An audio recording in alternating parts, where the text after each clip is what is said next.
Good morning students. Good morning to all. Today I am going to discussing about the graph of a polynomial and how to draw a graph of a polynomial. So ఈరోజు మన topic ఏంటంటే ఏదైనా ఒక polynomial equation ఇచ్చినప్పుడు దానికి graph ఎలా draw చేస్తారు, దాని నుంచి జీరోస్ ఎలా కనుక్కుంటారో డిస్కస్ చేద్దాము. ఆల్రెడీ ఇంతకుముందు ఒక వీడియో పెట్టడం జరిగింది, అది అసలు గ్రాఫ్ అనేది ఎలా డ్రా చేస్తారో చూశారు.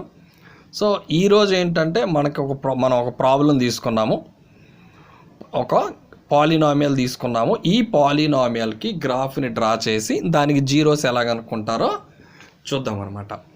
సో పాలినామియల్స్ ఎక్సర్సైజ్ 3.2లో థర్డ్ ఎక్సర్సైజ్లో మనకి గ్రాఫ్స్ ఇవ్వటం జరిగింది.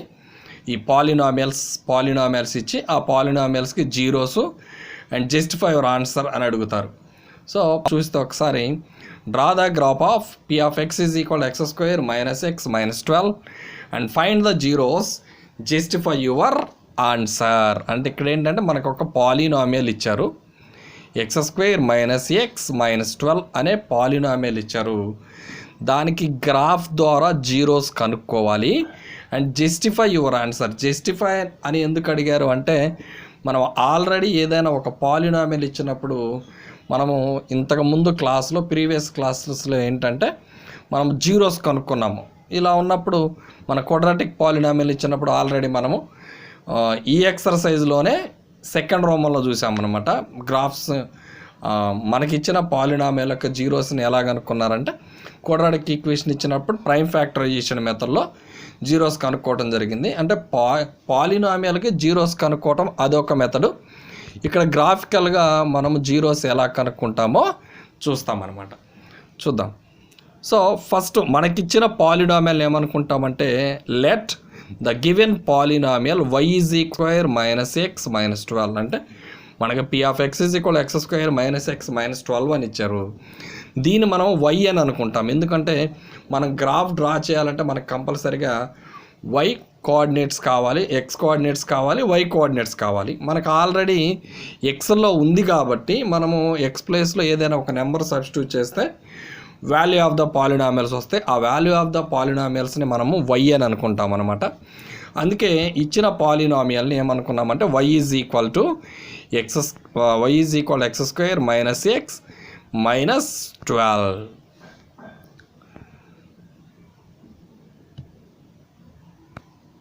ఓకే, సో ఫస్ట్ మనకిచ్చిన పాలినామియల్ని ఇలా రాస్తాము. తర్వాత ఇలాగ ఒక బాక్స్ ఇలా డ్రా చేసుకుంటాం అనమాట. వీటిలో x coordinates and y coordinates వస్తాయి. ఇవి వై కోఆర్డినేట్స్ అంటే ఏం లేదు, మనం ఇక్కడ తీసుకున్నాము y ఈజ్ ఈక్వల్ ఇచ్చిన దాన్ని y is equal X square minus x minus 12 అని అనుకున్నాము. అయితే ఇక్కడ ఏం లేదు, ఎక్స్ ప్లేస్లో మనం ఏ నెంబర్ని సబ్స్టిట్యూట్ చేసినా కానీ వాల్యూ ఆఫ్ ద పాలినామియల్స్ కనుక్కుంటాము. ఆ వాల్యూ ఆఫ్ ద పాలినామియల్స్ని మనము y అని అనుకుంటాము. సో ఇక్కడ ఏం చేస్తామంటే x square minus x minus 12లో ఒకవేళ ఇవి ఇక్కడ మనం ఏం తీసుకుంటామంటే మనం ఇంటీజర్స్ తీసుకుంటాము. 0 ఈ సైడ్ వచ్చేసరికి 1 2 3 పాజిటివ్ నెంబర్స్, ఈ 0కి ఈ సైడ్ వచ్చేసి -1 -2 -3 అంటే నెగిటివ్ నెంబర్స్ తీసుకుంటాము. నెగిటివ్ నెంబర్స్ అనేవి తీసుకుంటాము. ఇలా ఈ నెంబర్స్ తీసుకుంటున్నప్పుడు ఏంటంటే మనకి చూడండి ఒకసారి ఇక్కడ 0 సబ్స్టిట్యూట్ చేస్తాము. సో ఫస్ట్ అసలు గ్రాఫ్ డ్రా చేయడానికి మనం జీరోస్ కనుక్కునేటప్పుడు మనకి జీరోస్ ఎంత వస్తాయి అనేది ముందుగానే కనుక్కోవచ్చు. గ్రాఫ్ గీయకుండానే, గ్రాఫ్ అనేది డ్రా చేయకుండానే మనము ఈ పాలినామియల్కి మనము ప్రైమ్ ఫ్యాక్టరైజేషన్ మెథడ్లో మనము జీరోస్ అనేవి కనుక్కోవచ్చు. ఆ జీరోస్ ఫస్టే మనం జీరోస్ కనుక్కుంటే గ్రాఫ్ మనం ఈజీగా డ్రా చేయడానికి అవకాశం ఉంటుందన్నమాట. ఎందుకంటే ఇప్పుడు 0 1 2 3 4 5 అండ్ సో ఆన్ ఇలా తీసుకుంటూ ఉంటాం. ఈ సైడ్ ఏమో -1 -2 -3 ఎక్కడ దాకో తెలియదు, అంటే కొన్ని చేస్తూనే ఉండాల్సి వస్తూ ఉంటుంది. ఇక్కడ ఏంటంటే మనకి జీరోస్ ఇక్కడ వాల్యూ ఆఫ్ ద మనకు తెలుసు ఆల్రెడీ. వాల్యూ ఏ నెంబర్ని అయితే సబ్స్టిట్యూట్ చేస్తామో ఆ నెంబర్ని సబ్స్టిట్యూట్ చేసినప్పుడు వాల్యూ ఆఫ్ ద పాలినామియల్ 0 అయితే దాన్ని 0గా చెప్తారు. వాల్యూ ఆఫ్ ద పాలినామియల్ అంటే ఆల్రెడీ మనం ఏం చెప్పామంటే, సో p of x అనే పాలినామియల్లో ఇచ్చిన పాలినామియల్ ఎక్స్లో ఉన్నప్పుడు ఒక ఎక్స్లు కానీ వైలు కానీ ఇబ్బంది ఏం లేదు. అయితే మనకి ఏదైనా ఒక నెంబర్ని సబ్స్టిట్యూట్ చేస్తే వాల్యూ ఆఫ్ ద పాలినామియల్ వస్తుంది. ఆ వాల్యూ ఆఫ్ ద పాలినామియల్ 0 అయితే ఆ సబ్స్టిట్యూట్ చేసిన నెంబర్ని ఏమంటారంటే జీరో ఆఫ్ ద పాలినామియల్ అని చెబుతారు. ఇక్కడ ఒకసారి మీరు అబ్జర్వ్ చేస్తే 0కి -12 వచ్చింది, 1కి -12 వచ్చింది, 2కి -10 వచ్చింది, 3కి -6 వచ్చింది, 4కి 0 వచ్చింది. అంటే 4 సబ్స్టిట్యూట్ చేసినప్పుడు 0 వచ్చింది కాబట్టి ఈ 4ని జీరో ఆఫ్ ద పాలినామియల్ అంటారు. ఇక్కడ చూస్తే -1 -2, ఇక్కడ 0 -3ని సబ్స్టిట్యూట్ చేసినప్పుడు 0 వచ్చింది కాబట్టి ఇక్కడ 3ని జీరో ఆఫ్ ద పాలినామియల్ అని చెప్పొచ్చు. మనకు ఆన్సర్ వచ్చేది కూడా -3 అండ్ 4 వస్తాయి. కానీ మనం ఈ ఆర్డర్ పేర్స్ కనుక్కోకముందే, మనం గ్రాఫ్ డ్రా చేయకముందే మనకు తెలిసిన ప్రైమ్ ఫ్యాక్టరైజేషన్ మెథడ్లో జీరోస్ కనుక్కుంటే మనకు ఈజీగా ఈ టేబుల్ని డ్రా చేయడానికి చాలా ఈజీగా ఉంటుందన్నమాట. సో ఫస్ట్ ఆఫ్ ఆల్ ఇక్కడ ఏం చేసామంటే చూడండి ఒకసారి, లిజన్ టు మీ. సో ఇది నేను రఫ్ చేయడం జరిగింది దీంట్లో. సో ఫస్ట్ ఇచ్చిన పాలినామియల్ x² - x - 12 = 0. దీన్ని ప్రైమ్ ఫ్యాక్టరైజేషన్ చేశాను, ప్రైమ్ ఫ్యాక్టర్స్ కనుక్కున్నాను. సో దీన్ని ప్రైమ్ ఫ్యాక్టరైజేషన్ మెథడ్లో దీన్ని ఏం చేశానంటే నేను జీరోస్ కనుక్కున్నాను ముందుగానే. అంటే చూడండి ఒకసారి x² - x - 12 మీకు తెలుసు, ఈ ఫస్ట్ దాని కోఎఫిషియంట్ని అండ్ లాస్ట్ టర్మ్ని మల్టిప్లై చేస్తారు, మనం ఆల్రెడీ చూసాము. ఈ x² యొక్క కోఎఫిషియంట్ ఏం లేదు కాబట్టి 1, అండ్ ఇక్కడ last term into 12, so that is equal to 12 వస్తుంది. 12కి మనం తర్వాత ఫ్యాక్టర్స్ రాస్తాము, మీకు ఆల్రెడీ తెలుసు. ఈ 12కి ఫ్యాక్టర్స్ రాస్తే ఏమొస్తుందంటే మనకి 1, 2, 3 అండ్ 4 అండ్ 6, 12 వస్తుంది. అండ్ నెక్స్ట్ ఇక్కడ మనకి మిడిల్ టర్మ్ ఎంత ఉందంటే -1. ఇక్కడ ఏవైనా మనం 2 ఫ్యాక్టర్స్ తీసుకోవాలి, ఆ 2 ఫ్యాక్టర్స్ తీసుకొని యాడ్ చేసిన సబ్ట్రాక్ట్ చేసిన -1 రావాలి. అవే 2 ఫ్యాక్టర్స్ని మల్టిప్లై చేస్తే ఇవి రెండింటి ఇక్కడ ఎంత అయితే ఉందో అది రావాలంటే 12 రావాలన్నమాట. సో ఇక్కడ -1 మిడిల్ టర్మ్ యొక్క కోఎఫిషియంట్ మైనస్ ఉంటే మైనస్ తీసుకోవాలి, ప్లస్ ఉంటే ప్లస్ తీసుకోవడం జరుగుతుంది. సో ఇక్కడ 1 ఉంది కాబట్టి -1 తీసుకుంటాము. ఇక్కడ ఏమైనా 2 ఫ్యాక్టర్స్ అంటే 3, 4 తీసుకుంటే 3 - 4 లేకపోతే -4 + 3 అంటే -1 వస్తుంది. 3 4s are 12, 3 4s are 12 వస్తుంది. అండ్ నెక్స్ట్ ఇవి రెండింటిని సబ్ట్రాక్ట్ చేస్తే ఏమొస్తుందంటే -1 వస్తుంది. అంటే వీటిని ఎలా రాయొచ్చు అంటే -4 + 3 అండ్ ఆర్ లేకపోతే 3 - 4 ఏదైనా పర్లేదు, అలా తీసుకుంటాము. సో ఇక్కడ నేను అదే చేశాను. x² మైనస్ రావాలి కాబట్టి -4 + 3 -4x + 3 -12 అంతే రాశాను. ఈ ఫస్ట్ రెండింటిలో ఏంటంటే కామన్ వస్తుంది, x కామన్ వస్తుంది కాబట్టి ఇక్కడ x కామన్ వచ్చింది, ఇక్కడ x కామన్ వస్తే ఇక్కడ ఒక x కామన్ వస్తే ఒక x మిగులుతుంది, మైనస్ ఉంది కాబట్టి -x కామన్ వస్తే 4 మిగులుతుంది అనమాట. అండ్ నెక్స్ట్ ఈ టూ టర్మ్స్లో నుంచి 3 కామన్ తీస్తే ఇక్కడ 3 కామన్ వస్తే x మిగులుతుంది, మైనస్ ఉంది కాబట్టి మైనస్. సో 3తో 12 డివైడ్ చేస్తే 4, అంటే ఇక్కడ ఇలా వస్తుంది. ఈ 2 టర్మ్స్లో ఇక్కడ x - 4 కామన్ కాబట్టి x - 4 కామన్ తీస్తే ఇక్కడ x మిగులుతుంది, +3 మిగిలింది. And x - 4 = 0 and or x + 3 = 0. ఇక్కడేమో -4 తీసుకొస్తే +4 కాబట్టి x = 4 అయింది. ఇక్కడ x = -3 +3 కాబట్టి అటు తీసుకున్నాం. అంటే మనకి జీరోస్ ఏమొస్తాయి అంటే 4, -3. ఫస్ట్ మనము గ్రాఫ్ డ్రా చేయకముందు మనం ఇలా చెక్ చేసుకుంటే మనకి చాలా ఈజీగా ఉంటుందన్నమాట. ఒక్కొక్క పాలినామియల్కి జీరోస్ ఉండవు, దే హ్యావ్ నో జీరోస్ అంటారు. సో జీరోస్ అనేవి ఒక్కొక్క పాలినామియల్కి జీరోస్ ఉండవు. సో అప్పుడు ఇటువంటి మెథడ్ చేస్తే ఏంటంటే మనకి టైం సేవ్ అయ్యే అవకాశం ఉంటుందన్నమాట. ఇక్కడ మనకు వచ్చే జీరోస్ ఏంటంటే 4 - 3 అంటే +4 - 3 అంటే ఇక్కడ జీరోస్ వచ్చేది 4 సబ్స్టిట్యూట్ చేస్తే 0 వస్తుంది, -3 సబ్స్టిట్యూట్ చేస్తే 0 వస్తుంది. కాబట్టి మనం ఇక్కడ తీసుకునే వాటిలో సో ఫస్ట్ కంపల్సరీగా 0, 1, 2, 3 మనకి ఇక్కడ అర్థమైపోతుంది డైరెక్ట్గా. 4 తీసుకున్నప్పుడు 0, 4, -4 తీసుకున్నప్పుడు ఇక్కడ 0 పెట్టేస్తాము. అండ్ -3 దగ్గర 0, ఇంకా వీటి వాల్యూస్ కనుక్కుంటాము, వాల్యూ ఆఫ్ ద పాలినామియల్స్ కనుక్కుంటాము. ఫస్ట్ ఇచ్చింది వాల్యూ ఆఫ్ ఇది రఫ్ అనమాట, ఇది మనం రఫ్ చేసుకోవాలి, ఇది గ్రాఫ్లో అవసరం ఉండదు. సో p(x) ఇచ్చింది ఇది కాబట్టి p(x) = x² - x - 12 and p(0) substitute చేస్తే -12 వస్తుంది. p(1) సబ్స్టిట్యూట్ చేస్తే దీంట్లోనే -12 వస్తుంది. P2 సబ్స్టిట్యూట్ చేస్తే -10 వచ్చింది. 3 సబ్స్టిట్యూట్ చేస్తే -6, అలానే 4 సబ్స్టిట్యూట్ చేస్తే 0. చూడండి ఒకసారి, 4 స్క్వేర్ -4 -12, 4 4s are 16, -4 అంటే 12, 12 - 12 అంటే 0 వస్తుంది. P(-1) -10 వచ్చింది. P(-2) సబ్స్టిట్యూట్ చేస్తే -6 వచ్చింది. P(-3) చేస్తే 0 వచ్చింది. అంటే మనకి 4 అండ్ 3 సబ్స్టిట్యూట్ చేస్తే, అంటే 4 - 3 సబ్స్టిట్యూట్ చేస్తే 0 కాబట్టి వీటిని మనకిచ్చిన వీటిని ఏం చేస్తామంటే 0 -12 12 ఇవన్నీ ఏం చేస్తామంటే ఇక్కడ ఇలా రిప్రజెంట్ చేసుకుంటాము. అంటే 0 సబ్స్టిట్యూట్ చేసినప్పుడు -12 వచ్చింది, 1కి -12 వచ్చింది, 2కి -10 వచ్చింది, అండ్ 3కి -6 వచ్చింది, అండ్ 4కి 0 వచ్చింది. 4కి 0 వచ్చింది అనమాట.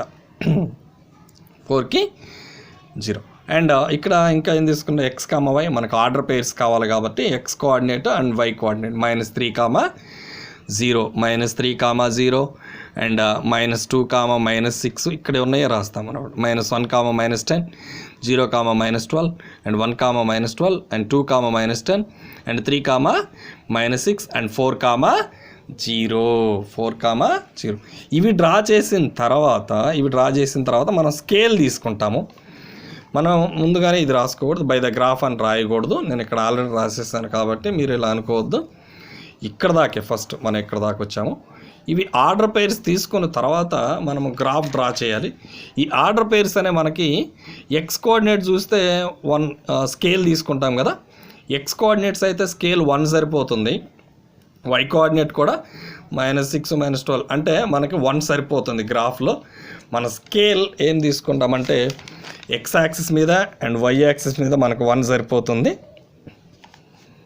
సో స్కేల్ అనేది ఇక్కడ రాయటం జరుగుతుంది అనమాట. మనము స్కేల్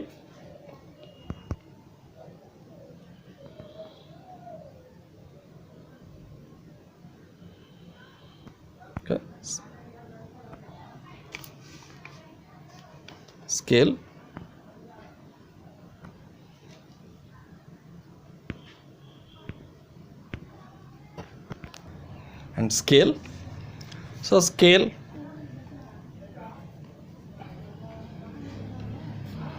మనం స్కేల్ రాస్తాము. X axis 1 centimetre is equal to 1 unit సరిపోతుంది. అండ్ వై యాక్సిస్ కూడా అంతే సరిపోతుంది. మనకు 12 కంటే ఎక్కువ ఆర్డర్ పేర్స్ లేవు. 1 సెంటీమీటర్ ఈజ్ ఈక్వల్ 1 యూనిట్. ఇది మనం స్కేల్ అనేది ఇక్కడ రాయటం జరుగుతుంది అనమాట ఈ కార్నర్లో. And next one, so graph draw చేద్దాము. ఫస్ట్ మనం గ్రాఫ్ డ్రా చేయడానికి పాలినామియల్స్లో మనం ఎప్పుడైనా గ్రాఫ్ డ్రా చేసేటప్పుడు so X axis and why axis middle terms అంటే మిడిల్ లైన్స్ తీసుకోవడం జరుగుతుంది. సో మిడిల్ లైన్స్ తీసుకుంటే సో ఎక్స్ యాక్సిస్, ఇది వై యాక్సిస్ అనమాట, సారీ ఇది Y axis. And next one X axis. So middle కానీ మీకు ఎలా ఈజీగా ఉంటే అలా డ్రా చేసుకోవటం జరుగుతుంది. సో ఎక్స్ యాక్సిస్ డ్రా చేస్తున్నాను. సో మీకు ఆల్రెడీ తెలుసు. సో హారిజెంటల్ లైన్ ఏమో ఎక్స్ యాక్సిస్ అంటారు, అండ్ వర్టికల్ లైన్ నిలువుగా ఉండేదాన్నేమో మనము వై యాక్సిస్గా తీసుకుంటారు. వీటిల్లో సో ఇక్కడ మనకి 4 క్వాడ్రాంట్స్ వస్తాయి. దీన్ని Q1, Q2, Q3, Q4 అంటారు. ఇది intersecting point of X axis and why axis. దీన్ని ఆరిజిన్ అని పిలుస్తారు. దీన్ని O అనే లెటర్తో డినోట్ చేయటం జరిగింది. అయితే ఈ క్వాడ్రాంట్లో ఫస్ట్ క్వాడ్రాంట్ మొత్తము పాజిటివ్ నెంబర్స్ కాబట్టి ఇక్కడ ఇది 1 and 2, 3, 4, 5, 6, 7, 8, 9, 10. ఏంటంటే మనం ఎక్స్ యాక్సిస్ ఏం చేసామంటే 1 యూనిట్ తీసుకున్నాం కూడా 1, 2, 3 అంటే దీనికి మధ్య డిస్టెన్స్ ఎంత ఉంటుందంటే 1 సెంటీమీటర్ ఉంటుంది. అందుకే 3, 4, 5. ఇది కూడా వై కోఆర్డినేట్ అంటే ఇక్కడ వై యాక్సిస్ కూడా ఇక్కడ Q1, ఇది క్వాడ్రాంట్ 1 అంటారు. Q1, Q2, Q3, Q4.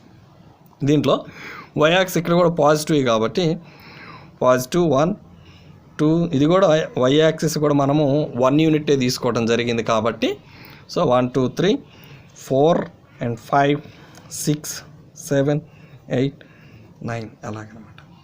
And next one, so X axis ఇక్కడ -1 -2 -3 -4 -5 -6 -7 అండ్ -8 అనమాట. And next one Y axis ఏంటంటే ఇక్కడ మనము -1 -2 -3 -4 -5 -6 -7 -8 -9 -10 -11 అండ్ -12 అండ్ -13 వరకు ఉన్నాయి. సో -1 -2 -3 -4 -5 -6 -7 -8 -9 -10 -11 -12 -13. సో మనకి 12 వరకే హైయెస్ట్ -12. సో కాబట్టి మనకు అంతవరకు సరిపోవటం జరుగుతుంది. అయితే మనకి ఇక్కడ వాల్యూస్ ఆల్రెడీ మనకి తెలుసు. సో మనకి ఇక్కడ మీకు ఇక్కడ సో ఇక్కడ ఏవైతే మనం ఆర్డర్ పేర్స్ ఉన్నాయో మనం ఇవి పెట్టడం జరుగుతుంది. సో ఇక్కడ 0 మీద ఎక్స్ యాక్సిస్ 0 అయితే వై యాక్సిస్ -12, ఓకేనా, ఇవి పెట్టడం జరిగింది. ఎక్స్ 0 అయినప్పుడు -12, 1 అయితేనేమో -12, 2 అయినా కూడా -10 అండ్ 3 అయినా కూడా 3, -6. ఇవి ఇక్కడ మనం ఇలా చూడండి ఒకసారి. ఫస్ట్ ఆర్డర్ పేరు అనమాట 0, -12. 0, -12 అంటే ఇక్కడ ఎక్స్ యాక్సిస్ 0, ఎక్స్ యాక్సిస్ కానీ వై యాక్సిస్ కానీ 0 ఇక్కడే ఉంటుంది. వై యాక్సిస్ ఎంత అంటే -12, వై యాక్సిస్ -12. వై యాక్సిస్లో -12 ఎక్కడ ఉంటుందంటే ఇక్కడ ఉంటుంది. సో ఈ ఆర్డర్ పేరు ఎక్కడ ఉంటే ఇక్కడ ఉంది. ఇక్కడ మనం ఇలాగా డాట్ పెట్టుకుంటాం అన్నమాట ఇక్కడ. సో ఇది ఓకేనా. ఇదేంటంటే 0, -12 అనే పాయింట్ అనేది మనకి ఎక్కడ ఉందంటే ఇక్కడ ఉంది. And next one X axis 1, Y axis -12 అంటే 1, -12. ఎక్స్ యాక్సిస్ 1 అంటే ఇక్కడ ఉంది, ఈ లైన్ ఇలా వస్తూ ఉంటుంది. వై యాక్సిస్ ఎంత అంటే -12 అంటే ఇదేమో ఇలా వస్తుంది, ఇదేమో ఇలా వస్తుంది. అంటే ఇవి రెండు ఎక్కడ ఇంటర్సెక్ట్ అవుతున్నాయి అంటే ఇక్కడ ఇంటర్సెక్ట్ అవుతున్నాయి.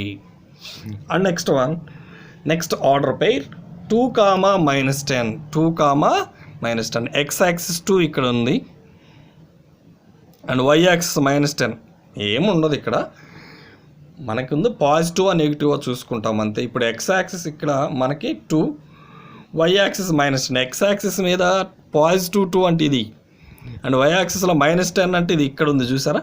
సో ఇలా వస్తుంది అంటే ఇది ఇలా వస్తుంది, ఇదేమో ఇలా వస్తుంది. ఈ పాయింట్ రెండింటిని ఎక్కడ ఇంటర్సెక్ట్ చేస్తుందంటే ఇక్కడ. సో ఈ పాయింట్ ఏంటంటే so 2, -10. And next one 3, -6. X axis 3 అంటే ఇది.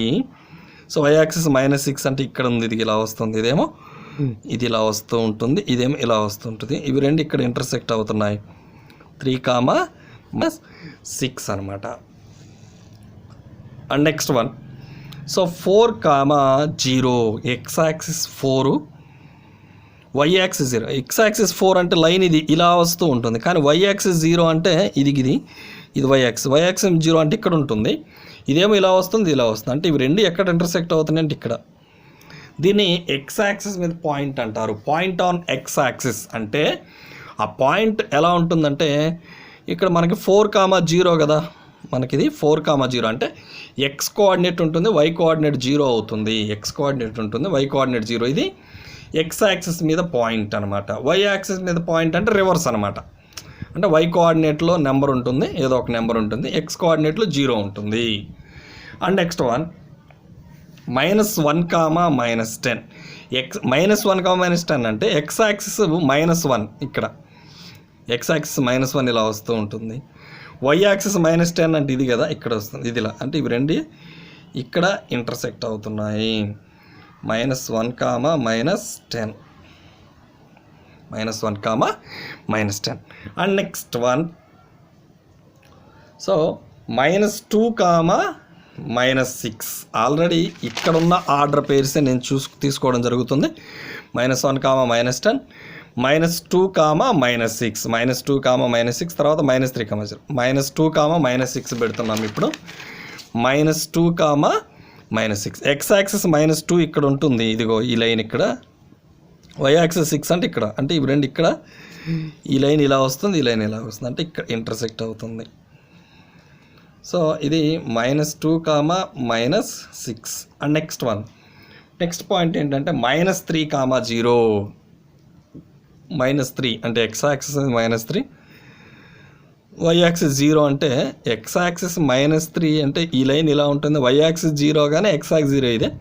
వై యాక్సిస్ 0 అంటే ఈ లైన్ ఇలా వస్తూ ఉంటుంది, అంటే మనకి ఎక్స్ యాక్సిస్ -3 కాబట్టి ఇక్కడ ఉంటుంది, -3 ఇది. వై యాక్సిస్ 0 అంటే ఇక్కడ, అంటే ఇవి రెండు ఇక్కడ ఇంటర్సెక్ట్ అవుతుంది, అంటే -3, 0. సో మనకిచ్చిన ఆర్డర్ పెయిర్స్కి మనం పాయింట్స్ అనేవి ఇలాగా లొకేట్ చేయటం జరుగుతుంది. ఈ పాయింట్స్ లొకేట్ చేసిన తర్వాత వీటిని మనము దేంతో అయినా కలపచ్చు, స్కేల్తో అయినా కలపచ్చు, స్కేల్తో అయినా జాయిన్ చేయొచ్చు, లేకపోతే వితౌట్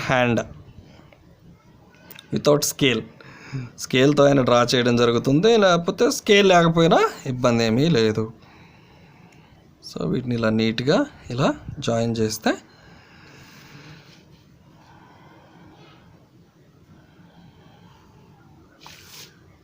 ఆ పాయింట్స్ అన్నిటినీ జాయిన్ చేస్తున్నాను, ఏం లేదు ఇక్కడ.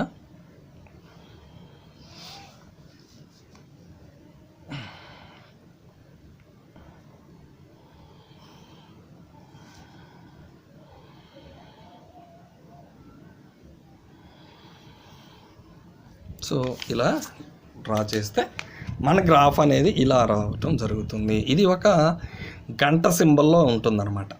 మనకి మన బెల్ ఉంటుంది కదా, గుడిలో గంట. సో ఇది బెల్ సింబల్లో ఉంటుంది. దీని ఈ షేప్ని ఏమంటామంటే పారాబోలా అంటారు. పారాబోలా అంటే ఇది ఒక బిట్, ఒక హాఫ్ మార్క్ బిట్గా అడుగుతూ ఉంటారు. The graph of a quadratic equation is, అంటే దాన్ని ఏమని పిలుస్తారు అంటే పారాబోలా అని పిలుస్తారు. ఇది క్వాడ్రాటిక్ ఈక్వేషన్గా మనం గ్రాఫ్ డ్రా చేయడం జరిగింది. సో ఇది మనకి ఎలా ఉంటుందంటే ఒక గంట సింబల్ లాగా ఉంటుంది. గంట, బెల్, మన టెంపుల్లో బెల్ ఉంటుంది కదా, ఇది ఈ షేప్లో ఉంటుంది. దీని పేరు ఏమవుతుందంటే దీన్ని పారాబోలా అనే పేరుతో పిలుస్తారు. సో గ్రాఫ్ అనేది ఇలా డ్రా చేస్తాం. ఈ గ్రాఫ్ చూస్తే ఏంటంటే మనము గ్రాఫ్ ద్వారా జీరోస్ కనుక్కుంటున్నాం కదా. మరి గ్రాఫ్ ద్వారా జీరోస్ ఎలా కనుక్కుంటారు సార్ అంటే, ఈ గ్రాఫ్ అనేది ఇదిగో ఎక్స్ యాక్సిస్ని ఎక్కడెక్కడ ఇంటర్సెక్ట్ చేసిందంటే ఇదిగో ఈ పాయింట్ దగ్గర, ఈ 2 పాయింట్స్ దగ్గర ఈ గ్రాఫ్ అనేది ఈ ఎక్స్ యాక్సిస్ని ఇక్కడ ఇంటర్సెక్ట్ చేసింది. ఈ 2 పాయింట్స్ ఏమవుతాయి అంటే -3, 0 అండ్ 4, 0. 0 తీసేస్తే ఇంకా మనకు మిగిలేది ఏంటంటే -3, 4 కాబట్టి అవే జీరోస్ అవుతాయి. By the graph zeros of the polynomial -3, 4. ఇక్కడ చూసాం కదా, ఈ గ్రాఫ్ అనేది ఈ ఎక్స్ యాక్సిస్ని ఇక్కడ ఇంటర్సెక్ట్ చేసింది. ఒకవేళ ఇంటర్సెక్ట్ చేయకపోతే దెర్ ఈజ్ నో జీరోస్ అంటారు. The polynomial have no zeros అని చెప్తారు. జీరోస్ ఉండవని రాస్తారు. ఇక్కడ ఎక్స్ యాక్సిస్ని ఇంటర్సెక్ట్ చేసింది కాబట్టి ఈ 2 పాయింట్స్ దగ్గర ఇంటర్సెక్ట్ చేసింది. -3, 0 అండ్ 4, 0. సో ఈ 2 పాయింట్స్ దగ్గర ఇంటర్సెక్ట్ చేసింది. ఆ 2 పాయింట్స్ -3, 0, 4, 0. వీటిల్లో ఎక్స్ కోఆర్డినేట్స్ ఏంటంటే మనకి 3, 4 కాబట్టి -3, 4 అనేవి జీరోస్ ఆఫ్ ద పాలినామియల్ అని చెబుతారు. జస్టిఫికేషన్ ఆల్రెడీ మనం జస్టిఫికేషన్ ఫస్ట్లోనే చేసాము. సో జస్టిఫికేషన్ అంటే ఫ్యాక్టరైజేషన్ చేసి మనం జీరోస్ కొనుక్కోండి. ఇక్కడ సేమ్ వాల్యూస్ వచ్చినప్పుడు మనం చేసిన ప్రాబ్లం అనేది కరెక్ట్ అని మనకు అర్థమవుతుంది. Are you clear? సో మీరు ఇలానే గ్రాఫ్ని ఇలానే నీట్గా ఈజీ చేయొచ్చు. ఫస్ట్ మీరు గ్రాఫ్ డ్రా చేసేటప్పుడు గివెన్ పాలినామియల్ ఇలా రాస్తారు. తర్వాత మీరు ఏం చేస్తారంటే ఫస్ట్ జస్టిఫికేషన్ చేయండి. ఈ జస్టిఫికేషన్ చేస్తే రఫ్ వర్క్ చేయండి. ఇలా నేను చేశాను, ఇలా రఫ్ వర్క్ చేశాను. ఫస్ట్ ఇలా రఫ్ వర్క్ చేశాను. ఇలా రఫ్ వర్క్ చేస్తే ఫస్ట్ మనకి ఈ గ్రాఫ్కి సంబంధించిన జీరోస్ అనేవి ఫస్ట్లోనే వస్తాయి అన్నమాట. ఇలా వస్తే మనకి ఇక్కడ ఆర్డర్ పేర్స్ ఎక్కడ దాకా తీసుకోవాలనేది మనకి ఈజీగా ఉంటుంది. అంటే 4 దగ్గర తీసుకుంటే సరిపోతుంది, ఇక్కడ -3 దగ్గరకు తీసుకుంటే సరిపోతుంది. మధ్యలో ఏదైనా ఒక పాయింట్ అవసరం లేదనుకుంటే మిస్ చేయొచ్చు, ఇబ్బంది ఏం లేదు. 0, -1 వద్దనుకుంటే -2 ఇలా తీసుకోవచ్చు. 0, -2, -3 ఇవి తీసుకుంటే సరిపోతుంది. ఇక్కడ కూడా అంతే. ఈ మధ్యలో ఈ 2 తీసుకోకపోయినా ఇబ్బంది ఏం లేదు. సో 0, 1, 4 డైరెక్ట్గా తీసుకొని గ్రాఫ్ అనేది డ్రా చేయొచ్చు, ఈజీగా చేయడానికి అవకాశం ఉంటుంది. సో తర్వాత ఏం చేస్తారంటే ఈ ఆర్డర్ పేరు తీసుకుంటారు, తర్వాత ఇలా గ్రాఫ్ డ్రా చేస్తారు. ఈ గ్రాఫ్ అనేది ఎక్కడెక్కడ ఇంటర్సెక్ట్ అయిందో చూస్తారు. ఆ ఇంటర్సెక్టింగ్ పాయింట్స్ని తీసుకొని వాటిలో ఎక్స్ కోఆర్డినేట్స్ తీసుకుంటారు. ఈ ఎక్స్ కోఆర్డినేట్స్ ఏమవుతాయి అంటే జీరోస్ ఆఫ్ ద పాలినామియల్ అవుతాయి. జస్టిఫికేషన్ చేస్తారు, సేమ్ ఆన్సర్ వస్తుంది. ద ప్రాబ్లమ్ ఈజ్ వెరిఫైడ్ అని రాస్తారు. వెరిఫైడ్ చాలా ఇంపార్టెంట్. కంపల్సరీగా ఎగ్జామ్లో ఈ గ్రాఫ్ అనేది రావటం జరుగుతుంది. సో పాత మోడల్లో అయితేనేమో 4 మార్క్స్కి అడుగుతారు, ఇప్పుడు 8 మార్క్స్ కూడా అడగొచ్చు, అడిగే అవకాశం ఉండొచ్చు. ఎగ్జాక్ట్ కంపల్సరీగా 4 మార్క్స్ అనేది రావటం జరుగుతుంది. పాలినామియల్స్లో గ్రాఫ్ అనేది చాలా చాలా ఈజీ. గ్రాఫ్ మాత్రం మీరు కంపల్సరీగా నేర్చుకోండి. ఓకే, ఇది పాలినామియల్స్ గ్రాఫు. దీన్ని పారాబోలా అని పిలుస్తారు. So parabola. Okay, thank you.